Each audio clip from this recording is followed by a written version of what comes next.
again. So I've raised it with the drainage board to have another look at whether this thing is big enough to actually do the job. But it did sort of flag up that obviously we had our flood equipment, but because we're not currently we haven't got a team to do it. It's sort of sitting there not doing much. So either we need to decide we're having a flood kit and it's operational, or we don't. But at some point we just need to sort that out, because it just shows how quickly these things can suddenly happen.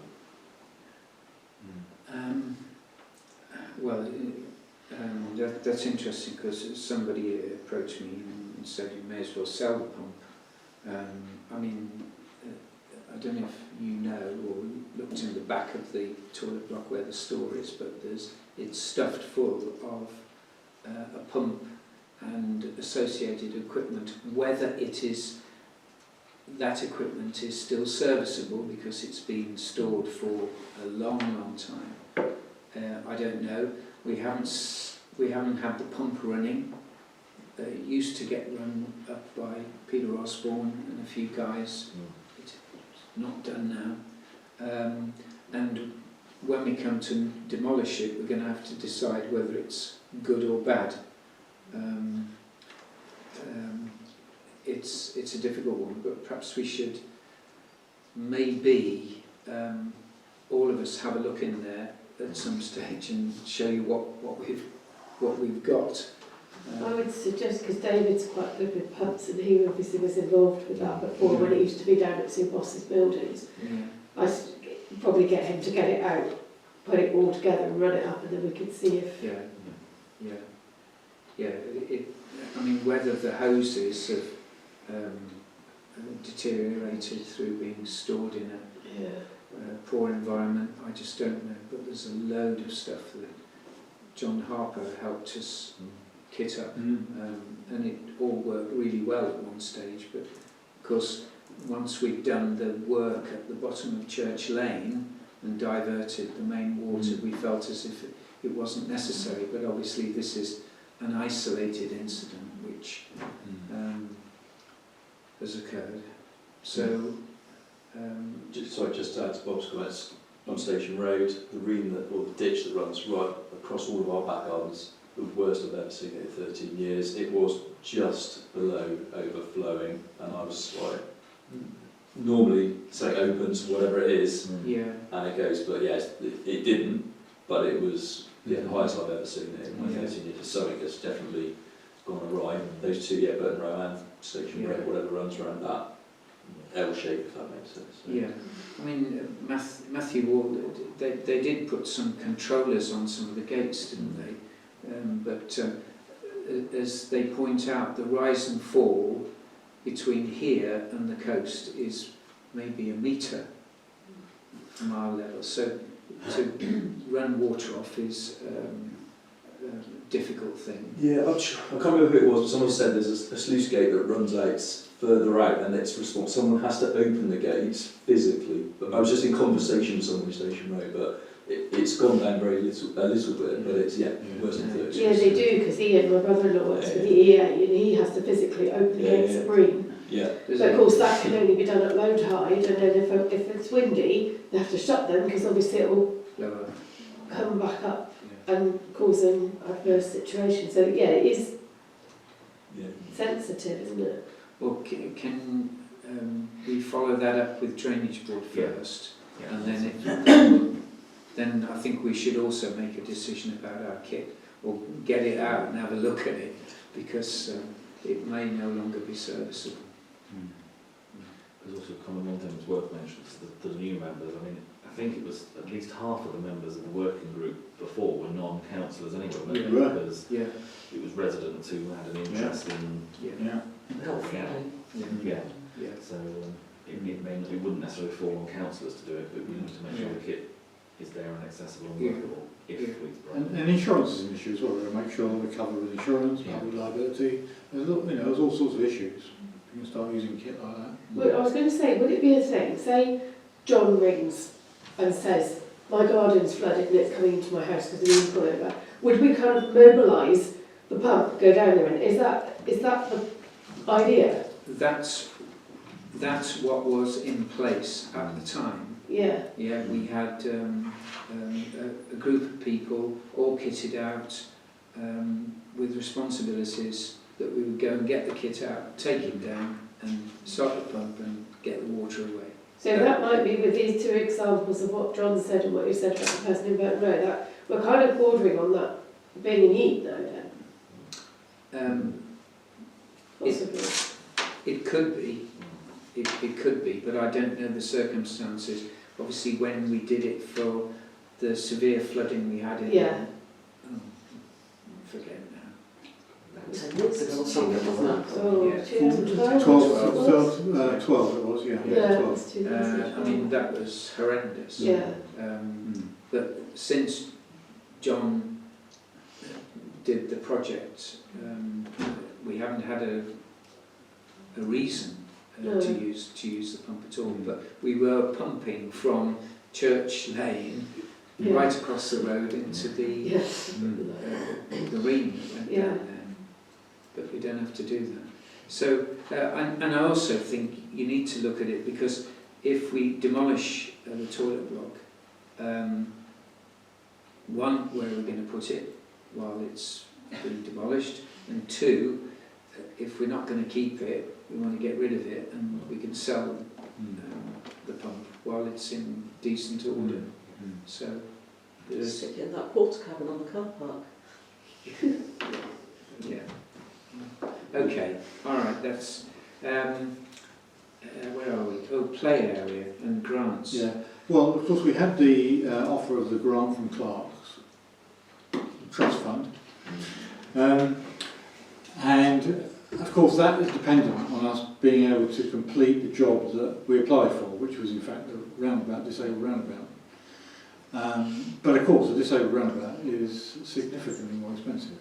You know, we're talking 13, 14, 15,000. So what we have to decide between now and say probably around about May, June time, when the trust has a cut-off time, by which if you haven't used the fund, they allocate it elsewhere. We've probably got to June to decide whether we can get enough grants to support it and buy a new roundabout. But it is very specific. It's actually for that particular project.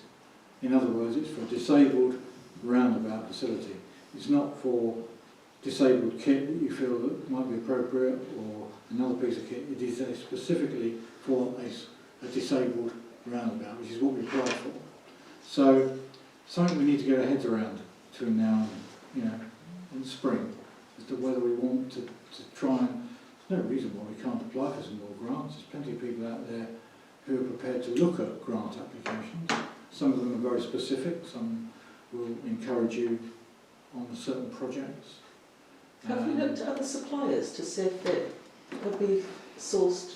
Yeah, Less I did look at a few expensive. others. They're all expensive. I mean, to be honest with you, well, Colin knows, you've looked through these catalogues on no end of occasions, and they are incredibly expensive pieces of black equipment. I mean, if you remember, Melina, I asked you to help me with the Nuttall Trust. Well, I'm trying desperately to get hold of the Nuttall Trust grant forms, which I understand have been changed. I've tried and tried and tried, but I can't get them. So what I'm doing is I'm using the old forms and putting together a request for a bit of it, because Nuttall Trust won't give us £5,000. They might give us £1,000 if we're lucky. And I reckon that if we've got £3,000 from Clark's in our budget, if it goes through to plan, we will have accrued 5,000 because we have 2.5 from last year. We'll have 2.5 from this year, so we'll have 8. And then if I can get another one, that would give us 9. It might enable us to actually buy it and then see whether we can get it installed at a much cheaper price. Asda are certainly a good one to try. They've got a good plan, apparently. What about EDF? Possibly, yeah. They tend to give quite a few grants out to local The councillors. rubbish people. Viridor, Yes. Oh, yeah. which we have been in touch with before. Big exercise doing a Viridor clean. It Oh, really they is. love to give their money away though. Sorry? They love to give their money away though. Yeah, but, well, then you complete the form. It is a very big form online. It really is. They want to know everything. Sorry, Chair, one I would add that is Sanders, who we mentioned earlier, are a big chain, and they were in the social this week giving away lots of free stuff. It might be worth us speaking to Sanders, Garden. they're part of Blue Diamond Blue Group. Diamond. Blue Diamond, yeah. Might be worth speaking to if we're up the road, and would you have anything this year for us? I mean, would you want me to try out, do you want me to try ASDA? Because I've had some dealings with that trust fund before. Well, I'll try ASDA and see how I get on with that. Make it a complete blank. It's worth a try. For the sake of filling in some forms, it's not a big issue.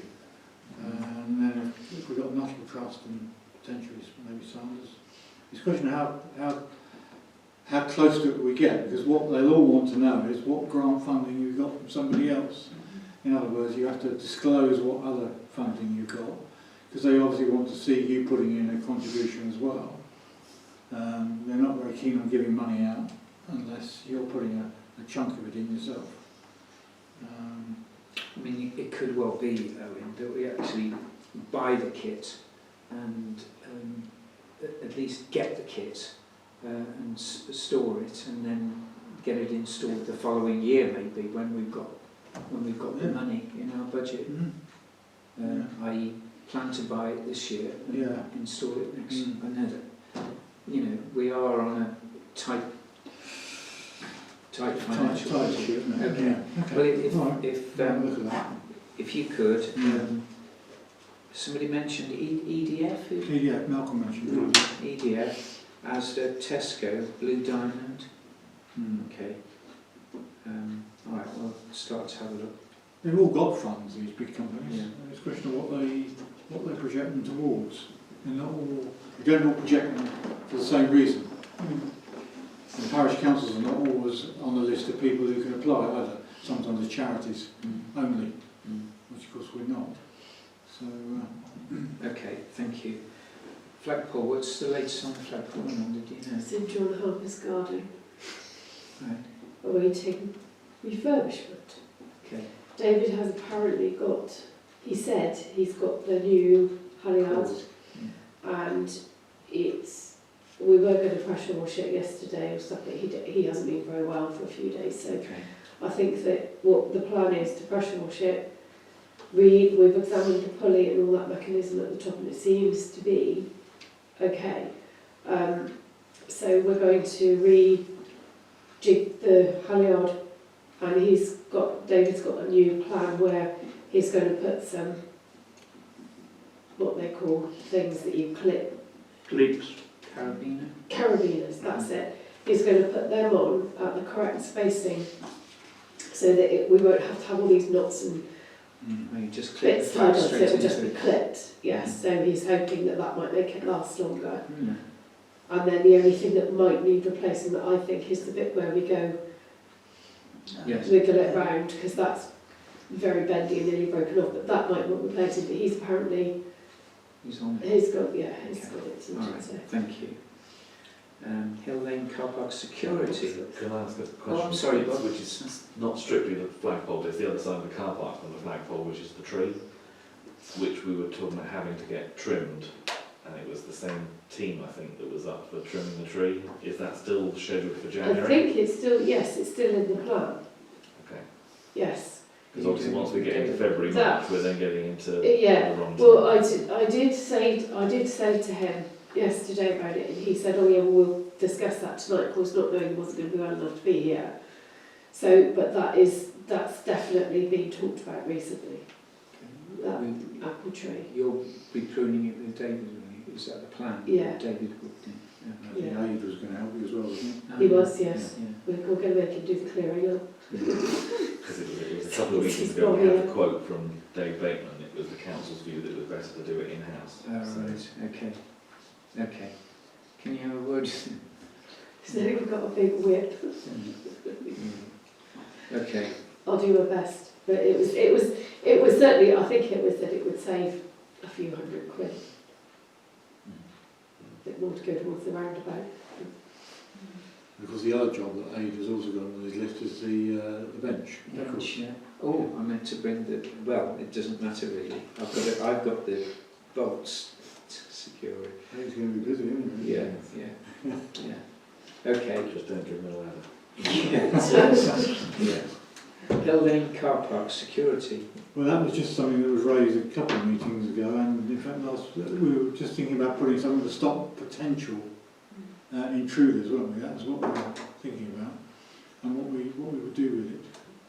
I'm not sure whether we've moved any further forward. The only question I was going to ask was, we talked at the last meeting as well about the sign. Did you manage to get a quote for the wording of the sign? I didn't. And a bid to go up there. What Bin was the sign wording bin. of the sign? I sent round a photograph of one that was from another village, which basically just warned people that they park at their own risk, that they shouldn't be staying there overnight. It's the general sort of... Yeah, no, Signage. Yeah.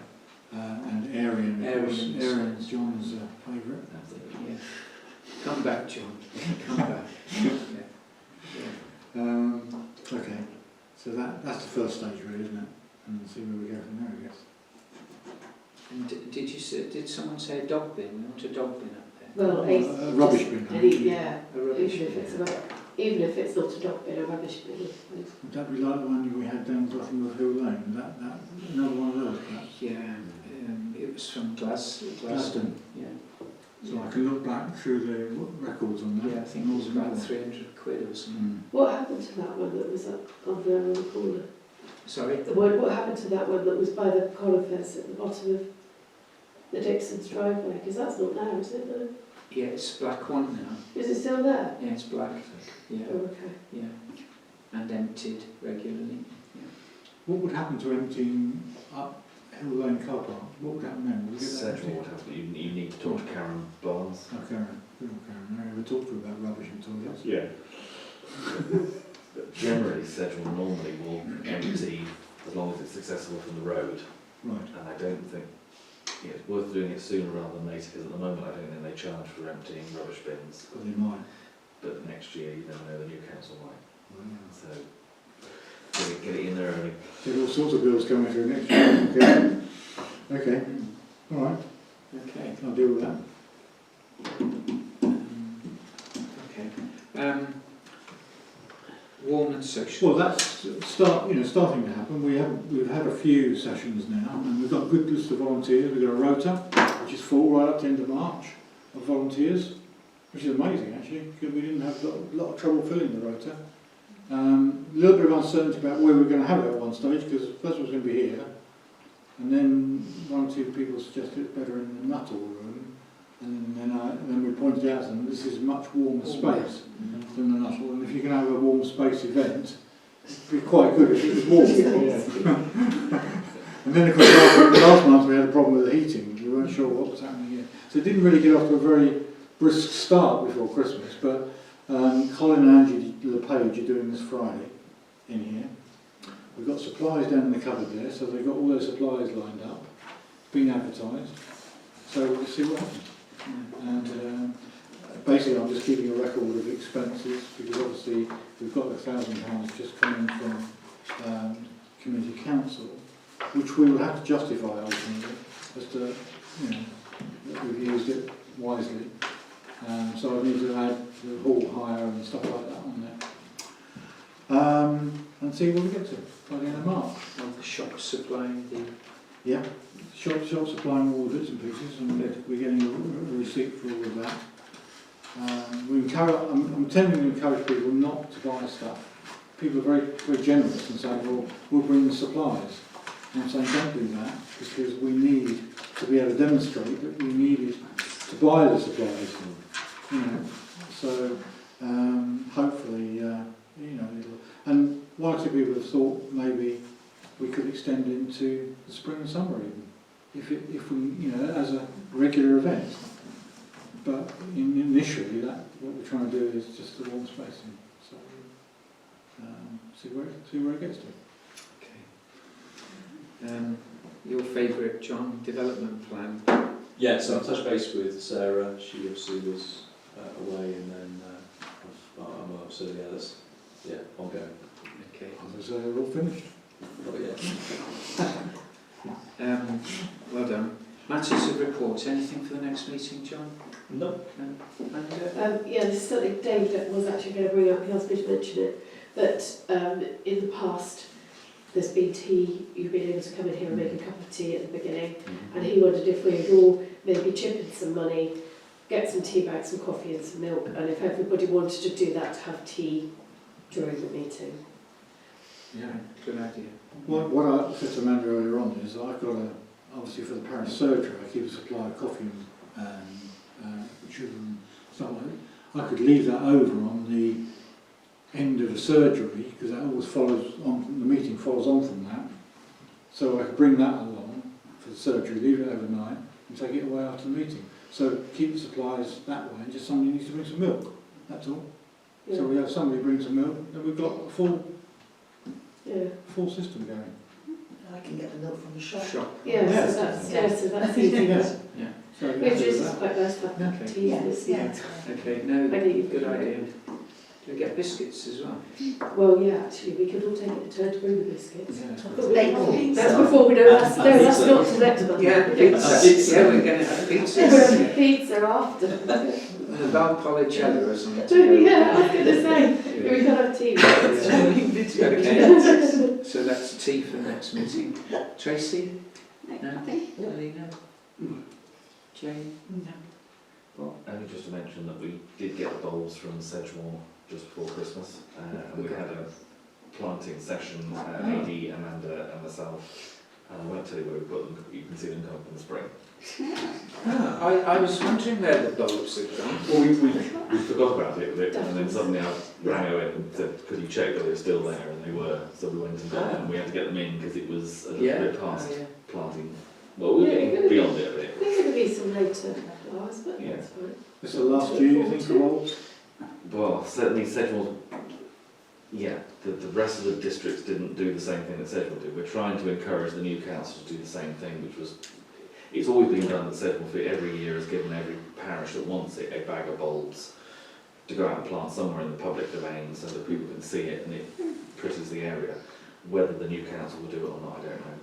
It's something we might want to think about if they don't. I think there's a lot of things we're going to miss about Sedgemoor, to be honest. Not when they're doing all the ones for the roundabouts and everything else that they do. It was, Okay, but they are done and they're in. okay, thank you. I think we're going to miss Sedgemoor. I think there's a lot of things they've done over the years, which probably won't get done. Yeah. Nothing from me, and so thank you very much, and see you on the 1st of February. Thank you very much.